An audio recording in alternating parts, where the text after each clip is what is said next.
por ser quien soy, grito del pueblo y clase obrera, un enemigo del matón, del fascista y el ladrón. Aviva el seso, pana, aplícate, recuerda al 15 de noviembre de 1922. Han pasado 100 años de esa matanza en Guayaquil. Parece que fue ayer, mi hermano, la historia vuelve y se vuelve a repetir. Me matarán en la pelea, me matarán por ser quien soy, grito del pueblo y clase obrera, un enemigo del matón, del fascista y del ladrón. Yo digo que no hay crimen más cruel y despiadado que aquel que se comete con bendición, presidente. Desde los Andes ecuatorianos, en las mágicas colinas aledañas al río Intag, provincia de Imbabura, nace un café, cultivado con amor por valientes mujeres a las que pertenece la marca Francesca. Cada grano se escoge con cuidado para que cada taza de café sea una experiencia única. Francesca te inspira. Francesca te apasiona. Francesca te enamora. En cada sorbo, descubre lo mejor de ti.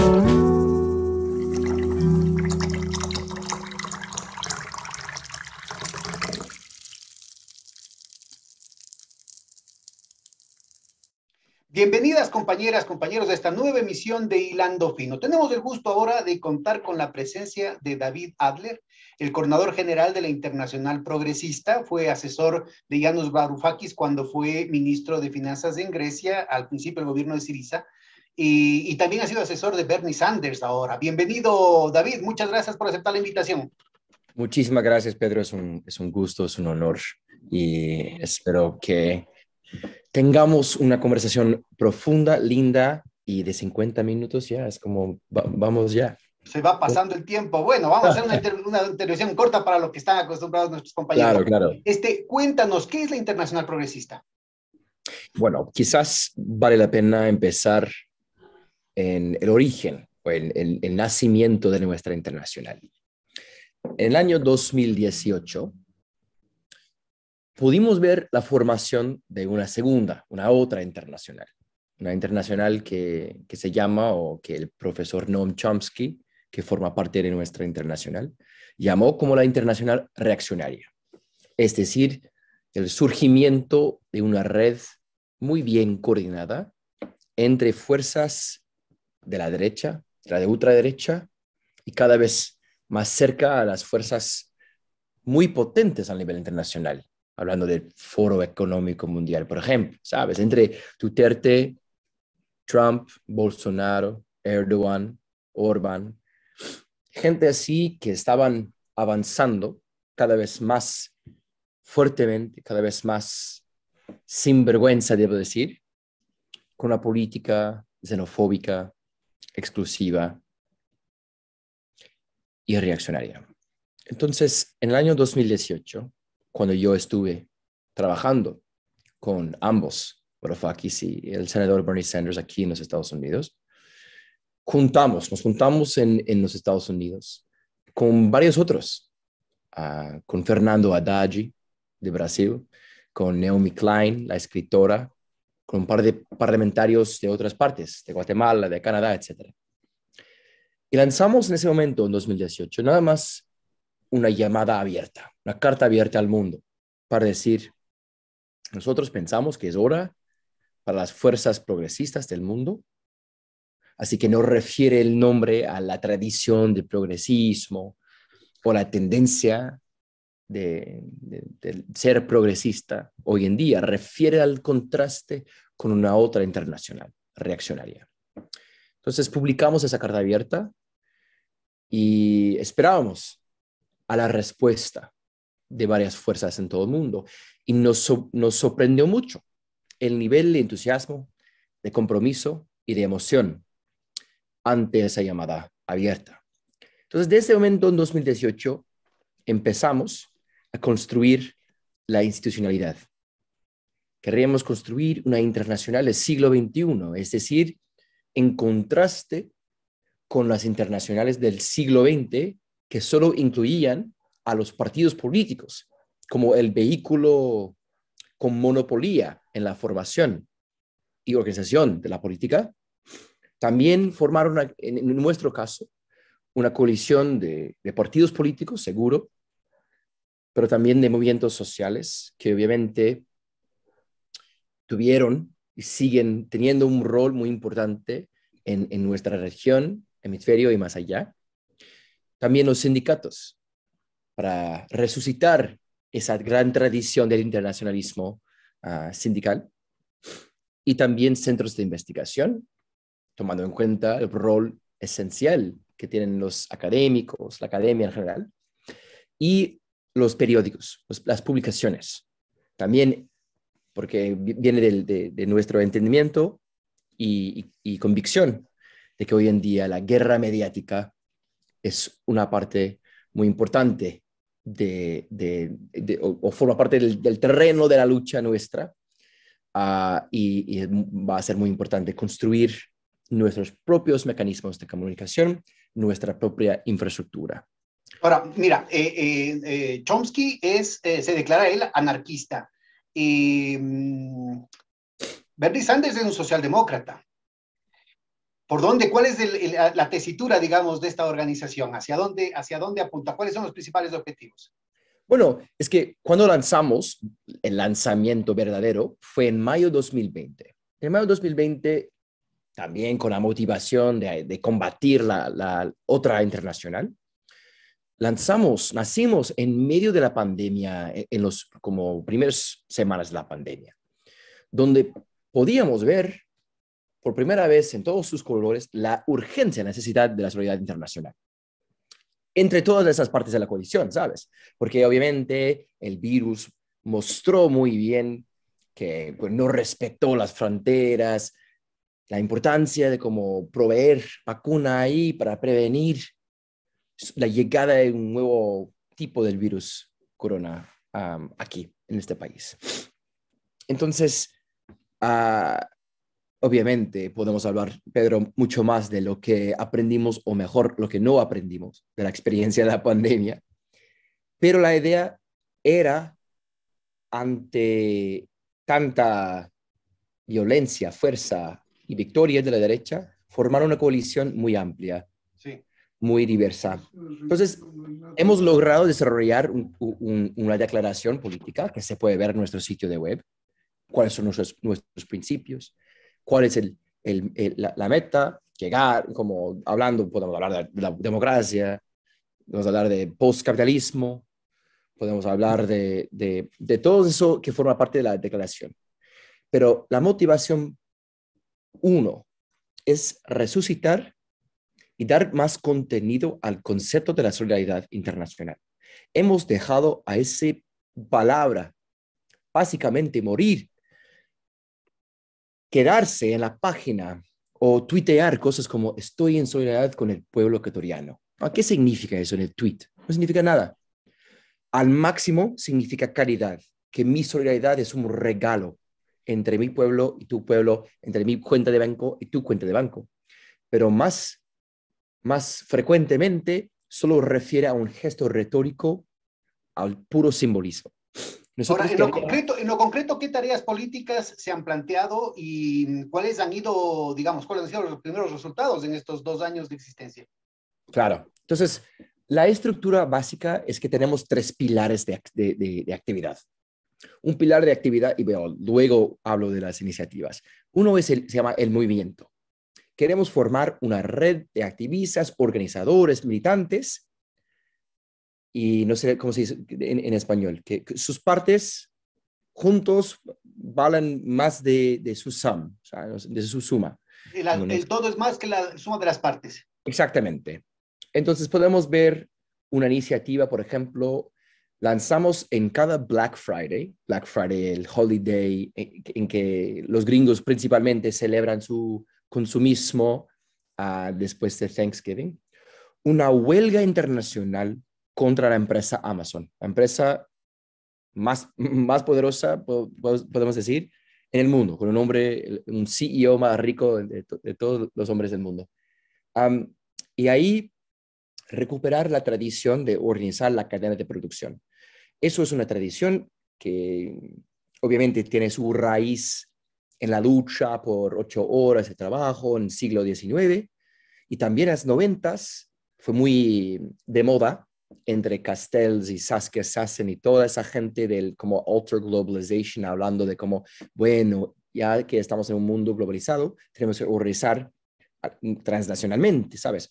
Entonces, nosotros organizamos entre trabajadores en maquiladores en México, en fábricas en Bangladesh, almacenes en Alemania y España, un día de huelga colectiva e internacional contra Amazon. Eso es como una iniciativa típica de eso, del movimiento.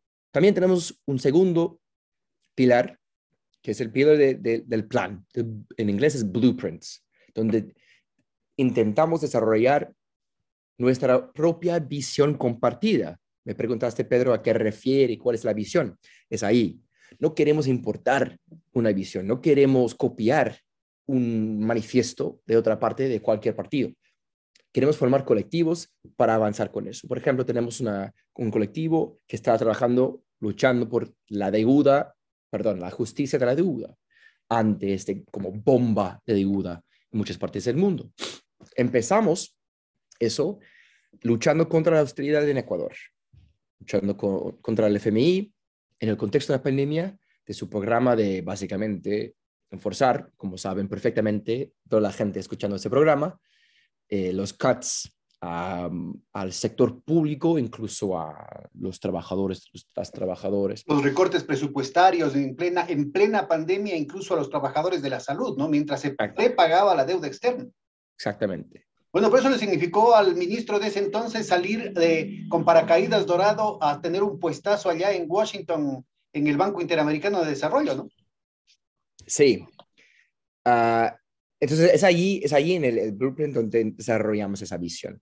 Y es allí donde, por ejemplo, debemos hablar más de eso, Pedro, que estamos acercando ahora al aniversario 50 años del año 74, cuando introdujeron la visión del nuevo orden económico internacional aquí en Nueva York, en la Asamblea General de la ONU.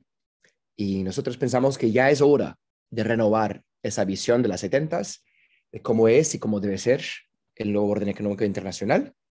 Va a ser ahí en ese pilar donde hacemos eso. Y la tercer pilar, para finalizar la presentación, se llama WIRE, es la agencia, donde tenemos una red de más de 40 publicaciones en 25 países que comparten, traducen y transmiten, difunden perspectivas, ensayos, historias muy importantes para educar al mundo y para mantener nuestra propia infraestructura de comunicación, combatir la monopolio de comunicación que obviamente forma parte de nuestra crisis de la democracia. Entonces, en todo eso, hemos lanzado con una pregunta muy abierta, Pedro, que es, ¿qué vale la solidaridad internacional? Puede ser y podría ser que, bueno, no vale mucho.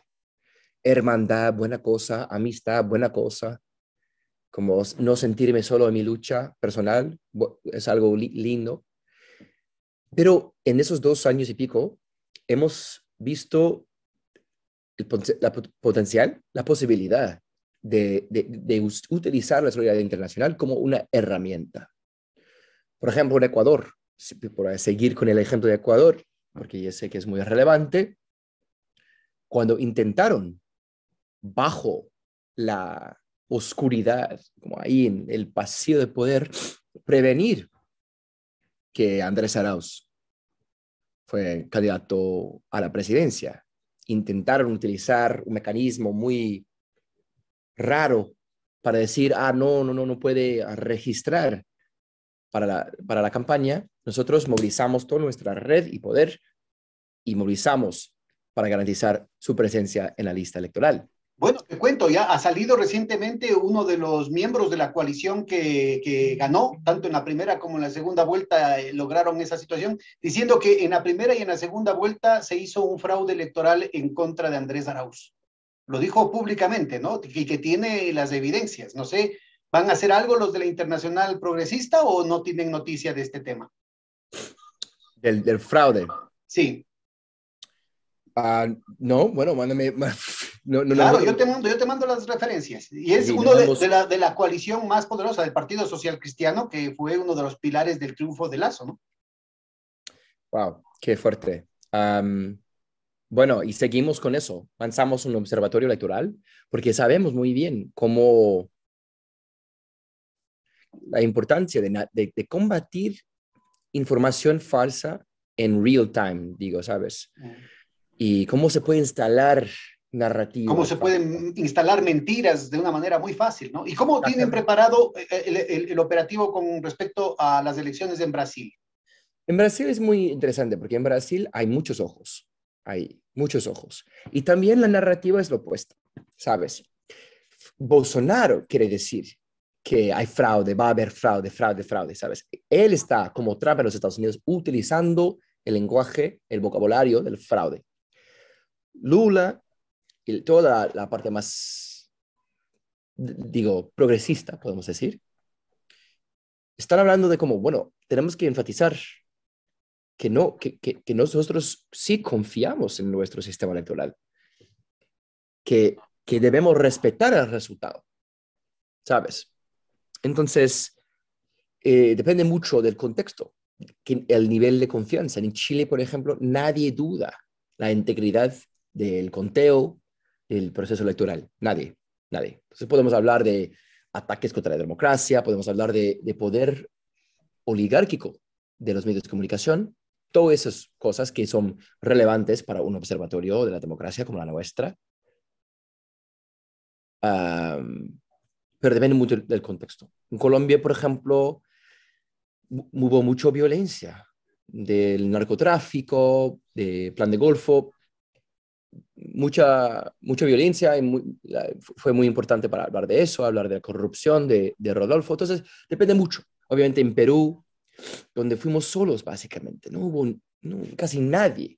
Y nadie hablando con la prensa gringa, porque obviamente la prensa gringa... ¿Cuál ha sido, más o menos, por ubicar los escenarios, ¿no? Hay todo un escalamiento de la intimidación a través del lawfare, de la persecución judicial, de la persecución a través de organismos de control del Estado, como la Contraloría, el Servicio de Tributación, de Rentas Internas.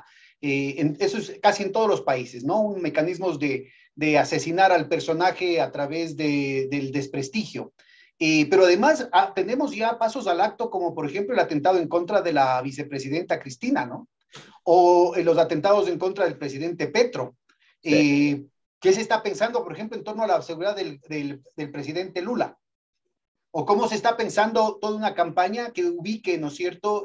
No sé, pues el escalar a nivel institucional con llamados a la Interpol para que capture a Rafael Correa por influjo psíquico. Es decir, sí. ¿Hasta dónde llegan estas cosas y qué tipo de tareas podría convocar la Internacional Progresista para la participación, qué sé yo, de abogados progresistas, de juristas, de organizaciones de derechos humanos? ¿Cómo se podría participar en grandes movilizaciones en ese sentido? Pedro, es una pregunta abierta. Y la verdad, nosotros somos una iniciativa con poco recurso, porque nuestra financiación viene 100% de donaciones de amigos y aliados, como de $5, $10. Así porque defendemos muy celosamente nuestra autonomía, independencia y accountabilidad a nuestros miembros. No queremos estar en cama con fundaciones grandes, con Soros, con Ford, con nadie de eso, ¿sabes? No queremos participar en los mecanismos tradicionales de la sociedad civil mundial. Entonces, tenemos los recursos que podemos desarrollar de nuestra membresía. Obviamente tenemos agilidad, juventud, toda esa fuerza, pero también somos una iniciativa muy joven. Entonces, estamos aprendiendo mucho, hemos aprendido mucho, pero la pregunta tuya es esencial. Y estamos ahora trabajando, vamos a lanzar esta semana una campaña en defensa de Cristina, porque más allá de la América Latina, nadie está hablando de Cristina. Nadie está hablando de lawfare, nadie está hablando de lo que está pasando en Argentina. Obviamente, el intento de asesinar a ella generó interés, generó preocupación, pero nadie, más allá de un par de países en América Latina, ha conectado el intento a una cultura de violencia y a una campaña amplia de persecución de ella, de peronismo y de gobierno popular. Entonces, hay muchas tareas. Bueno, te comento, miren, esas tareas, te cuento para ubicar un poco la multidimensionalidad de este proceso de deterioro de las condiciones de convivencia que nos retorna a muchas características que eran más bien de la América Latina de los años 60, 70, con la doctrina de seguridad nacional, Fort Briggs, la Escuela de las Américas, ¿no? Y toda esa coordinación que dio lugar al Plan Cóndor, que ya se lo vio en el caso del golpe de Estado en contra de Evo Morales en Bolivia. Y que aquí, por ejemplo, mira, tenemos características tan claras como supuestas coincidencias como el disparar a la cara a los manifestantes y dejar cegados a manifestantes en Chile, en Ecuador, en octubre del 2019, como fue la tecnología que se utiliza pues contra el Estado de Israel en contra de los palestinos, ¿no? Y lo mismo pasó en Colombia, más o menos en las mismas fechas.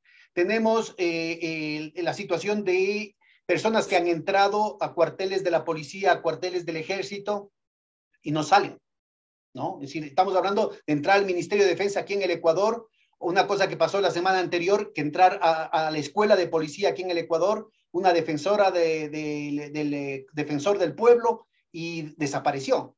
Y queda como una cuestión medio anecdótica, inclusive el ministro se va de vacaciones, una cuestión así, y no pasa nada, ¿no? Como que hace falta el movilizar también a redes internacionales que contribuyan a un proceso de generación de anticuerpos, ¿no? Seguro, seguro. Entonces, eso es como, por eso hablamos mucho de la infraestructura del internacionalismo. Hay que ver por qué hemos dejado el concepto de solidaridad internacional morir.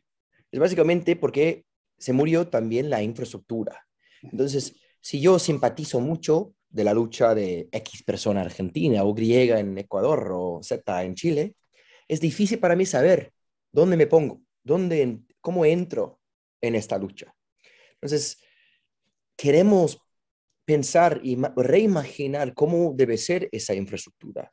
Puede ser entre entrenamiento, educación política, formación, militancia, todo eso, ¿sabes? Necesitamos más cuadros internacionalistas, más inversión de energía y recursos por parte de las cancillerías nuestras, incluso nuestros gobiernos, que siempre regalamos a la derecha y nunca utilizamos esa parte del Estado para entrenar a gente, para entrar en esos debates. Porque el terreno de la diplomacia sigue siendo muy clasista, muy racista, muy como propia de la clase élite. Ahora, tú mencionabas otro punto que fue muy importante, el tema de lo de la deuda externa. Es muy probable que volvamos a una nueva trampa de la deuda global, con la misma receta con la que se provocó la trampa de la deuda en los años 80, ¿no? Tasas de internacionales muy bajas, ahora han sido hasta negativas, y presiones para que se endeuden tanto en el sector público como en el sector privado. Y de pronto un hecho internacional, en ese entonces fue la caída del Shah de Irán y el aumento de los precios del petróleo 40, en este momento es la crisis de Ucrania y también la crisis energética, pero también la crisis sanitaria, pero también la crisis alimentaria, y generas un endeudamiento insostenible con básicamente las tasas de interés. Volcker en 1979, ahora, ¿no es cierto? Claramente se ve una carrera entre los distintos bancos centrales para ver quién sube más las tasas de interés. Se nota clarito que están repitiendo exactamente la misma receta. Hay ilusiones, inclusive dentro de sectores progresistas, de que esto va a ser un paréntesis, va a ser una cuestión temporal, pero claramente Jackson Hole, la reunión veraniega de los bancos centrales mostró que las intenciones son de halcones, no de palomas, ¿no? ¿Qué se está haciendo en ese sentido? Sí, pongo un tema ahí en la mesa también, porque estoy de acuerdo completamente con el análisis y obviamente vi con mucho interés el discurso en Jackson Hole y también el pinche como el ECB, como el Banco Central de Europa, hablando de como la importancia como elevar sus tasas, como para qué, como no refiere a la circunstancia estructural de Europa, es una economía. Está haciendo eso para copiar el táctico ahí de los Estados Unidos y para hacer, como dar más tranquilidad a los inversionistas, pero bueno. Es una locura, pero sabíamos eso que el mercado tiene sus leyes de locura. Pero iba a poner en la mesa también el otro tema, que en América Latina mucha gente ve a los fenómenos políticos hoy en día en América Latina con mucha esperanza. Piensan que estamos entrando en una ola nueva de progresismo, ola roja, lo que sea. Escoge su color. Y tengo cada vez que explicar que las condiciones estructurales hoy en día no tienen nada que ver con los de la primera ola, digo, hace 20 años, que tampoco la circunstancia institucional con como los ataques, como han logrado capturar el sistema jurídico. También política con la configuración que nosotros, digo nosotros, en paréntesis, o entre comillas, perdón, que nosotros tenemos minoría en la gran mayoría de casos, minoría en el Congreso. No tenemos mucho poder legislativo y también tenemos una derecha renovada, cada vez más como viciosa, violenta. Entonces, todo eso combina para dar una circunstancia muy difícil a los gobiernos populares, digo, de la región. Y también, obviamente, la circunstancia geopolítica con los Estados Unidos, que no va a dejar integrar la región, que tiene cada vez más intención de dominar los recursos de litio, de petróleo de la región. Yo tengo muchas dudas de que los Estados Unidos va a permitir la formación de UNASUR 2 o la aceleración de un proceso de integración por CELAC y otros mecanismos de integración. De la deuda, hemos formado esa coalición entre África, América Latina, Sudasia, hablar de ese tema. Ahora estamos trabajando mucho con Pakistán, porque Pakistán está enfrentando una crisis humanitaria enorme. Nadie está hablando de eso. Nadie. Casi no aparece en los medios y es impresionante. Pero para cancelar la deuda, vamos a ver lo que está pasando con el fondo en un par de temas. Uno, obviamente, es, no sé la palabra en español, surcharges. Sobrecargos. Sobrecargos. Un tema muy importante para Argentina e importante para muchos países. Ahora estamos trabajando mucho en esto, porque es como el paso 1, digo paso 0, si estamos hablando de justicia de la deuda. Pero también estamos trabajando para garantizar que cualquier suspensión de la deuda, cualquier mejoramiento de términos de la deuda para Ucrania también aplica a otros países que están sufriendo crisis humanitarias, crisis económicas, etc. Entonces, es mucho trabajo en esa lucha y la tragedia, según yo, es que tenemos infraestructura internacional que debe liderar esa lucha. Hablando del Grupo 77, Grupo 24, pero que hoy en día nos falta esa energía, esa militancia, esa cohesión entre esas fuerzas. Es un mundo muy fragmentado. Y el fondo también, eso no es las 80s, ni las 90s, ni ese momento del Jubilee, cuando ganamos un poco de relief. Que el fondo ha logrado desarrollar mecanismos de consulting, no sé la palabra, como de consultar Sí. a la sociedad civil. Entonces, muchas veces nos ha acercado y dicen ellos como, sí, bueno, organizamos una cita, hablamos de todo. Claro, estamos escuchando, estamos escuchando. Y en sus reuniones anuales o semianuales, en octubre y luego en abril, obviamente hay un espacio ahí para la sociedad civil, pero es una conversación vacía y una interacción muy falsa y seguimos buscando ángulos de intervención, formas de luchar a nivel colectivo para garantizar justicia de la deuda. Bueno, pero una participación muy interesante que tuvo un resultado con el propio Fondo Monetario Internacional fue cuando varios personajes de la Internacional Progresista, inclusive algunos que se habían opuesto en periodos anteriores, retomaron una propuesta que hizo el Ecuador en el 2008-2009 en una posición ante la Asamblea General de Naciones Unidas y el comité de expertos que lo presidía Stiglitz en la presidencia de la Asamblea del sandinista Miguel de Escoto, para la emisión de derechos especiales de giro. Los derechos especiales de giro habían estado guardados bajo 7 candados durante 40 años y se hizo la primera emisión finalmente en 2009 y se hizo otra en el medio de la pandemia, en el 2021. Y yo creo que ahí hay una alternativa también para evitar, ¿no es cierto?, la trampa de la deuda con el tema de las presiones de balanza de pagos que van a tener muchos países por el tema de la crisis alimentaria y de la crisis energética. ¿Cómo va esa gestión? Bueno, yo trabajo en el tema, pero ya sé que conoces muy bien a mi gran compañero, amigo y colaborador, el doctor Andrés Arauz, que trabaja mucho más en el tema de los SDRs y su difusión.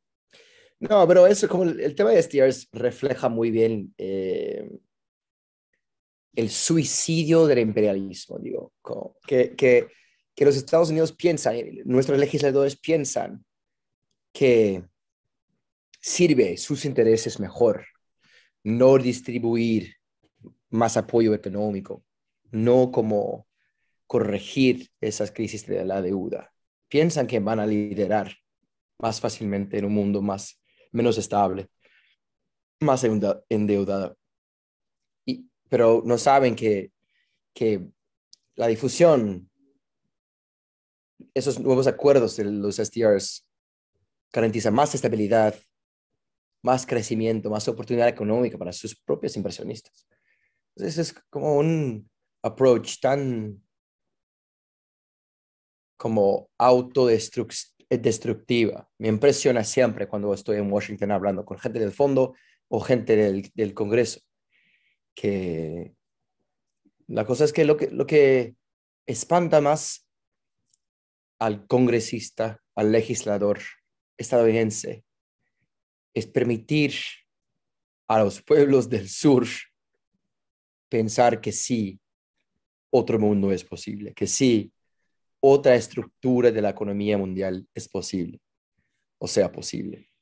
Entonces, la verdad, Pedro, estamos hablando de un momento de presión. Yo soy tengo mucha energía y determinación, pero en el tema de la deuda todavía no tengo la respuesta.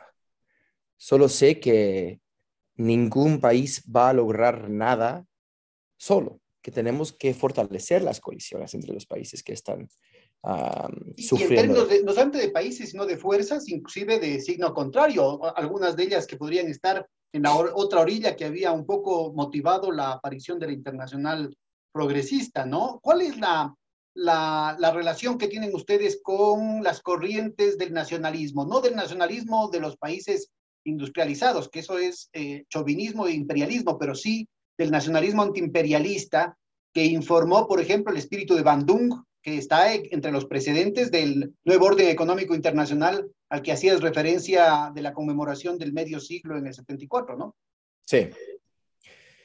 Bueno, yo tengo mi propia teoría de la política de la globalización y cómo funciona todo eso. Yo hablo mucho de las dialécticas de la globalización. ¿Cómo funciona eso? Y los ciclos de la historia. Pero la parte, o un circuito dialéctico, digo, en mi framework teórico, es la relación entre nacionalismo y internacionalismo. Yo no veo, mucha gente ve al nacionalismo como una amenaza contra el internacionalismo. Yo veo al nacionalismo e internacionalismo como partes integrales del mismo proceso. ¿Por qué? Porque el nacionalismo, ¿cuál es la idea? Soberanía nacional. No existe la soberanía nacional en la ausencia de una institucionalidad a nivel internacional para garantizarlo. Y eso sabían muy bien los gobiernos de Bandung, los gobiernos no alineados, los gobiernos que propusieron el nuevo orden económico internacional, que su trayectoria de desarrollo soberano no existiría si no iban a lograr instalar una nueva institucionalidad, una nueva configuración a nivel internacional para garantizarlo. Entonces, es precisamente esa energía, esa, ¿cuál es la palabra? Simbiosismo. O sea, simbiosis. Simbiosis entre la lucha para recuperar soberanía y liberación nacional y la construcción de un nuevo internacionalismo. Yo hablo en los circuitos dialécticos, porque son self-reinforcing, pero también en contraste con otro circuito dialéctico, que es transnacionalismo y supranacionalismo. Entonces, la revolución neoliberal es precisamente romper con este circuito de las 40, 50, 60, 70 entre el nacionalismo, liberación de naciones del tercer mundo y la formación de visiones del internacionalismo, embedded liberalism, todas esas visiones de la posguerra. Romper con eso y entrar en nuestro circuito. Transnacionalismo, es decir, como empresas transnacionales, capital, movilidad de capital, todo eso, y la formación de nuevas instituciones supranacionales, OMC, FMI y Banco Mundial, que no eran nuevas instituciones, pero que tomaron un rol muy diferente en reestructurar cada país, no apoyar con financiación, sino como entrar con un consenso Washington para decidir exactamente cómo iban a liberalizar. Y el supranacionalismo abre aún más, privatiza aún más, liberaliza aún más para facilitar más transnacionalismo. Entonces, yo veo dos posibilidades y podemos hablar de la gran historia de la globalización, cómo funcionan esos dos circuitos. Pero hemos salido de eso en las 80s, la revolución neoliberal, entramos en el circuito de transnacionalismo y supranacionalismo, y es hora hoy en día, entrando en un mundo más multipolar, entrando en un mundo con más gobiernos luchando por la soberanía nacional, recuperar la energía de Bandung, recuperar la visión del nuevo orden económico internacional y romper el circuito 2 para reentrar en el circuito 1, donde podemos desarrollar una dinámica sana, constructiva y productiva entre el nacionalismo y el internacionalismo. Eso es como pienso en la dialéctica de la globalización y el contraste entre lo que se llamaba transnacionalismo, el experimento del Foro Mundial Social, por ejemplo, que fue un experimento de transnacionalismo básicamente, que luchó contra el FMI con supranacionalismo, pero básicamente atrapados en el mismo circuito, con un internacionalismo, en que todos formamos parte de nuestros proyectos de liberación nacional y a nivel internacional esos proyectos combinan y desarrollan una institucionalidad para permitir que florezcan los proyectos nacionales de liberación. Temas muy interesantes, David. Yo sé que tienes que hacer ya mismo, así es que no te voy a tomar más tiempo. Más bien te comprometo para ver si tenemos un segundo momento, una segunda parte. Te agradezco muchísimo por tu intervención, por tus expresiones acá, y te quisiera dejar con las últimas palabras para cerrar esta emisión. Nada más, espero la próxima invitación y muchas gracias por la oportunidad de proponer esa visión y invitar a la gente escuchando, mirando, trabajar, colaborar con nosotros en la construcción de esa nueva internacional. Un gran abrazo, David. Hasta Abrazo. la próxima emisión de Hilando Fino. ¿Buscas una plataforma para estar informado? ¿Ya te cansaste de los mismos de siempre, de las noticias sesgadas, de los medios tradicionales, de aquellos que mienten? Pues espera, te presento a Hoja de Ruta. Somos una propuesta de comunicación diferente, más comunitaria, más veraz. ¿Quieres conocernos? Quédate aquí. Te prometemos información de calidad. Contenido disruptivo. Alianzas internacionales. Comunicación comunitaria. Investigación profunda. Y lo más importante, tú serás parte de nuestra comunidad. Somos Hoja de Ruta Comunicación.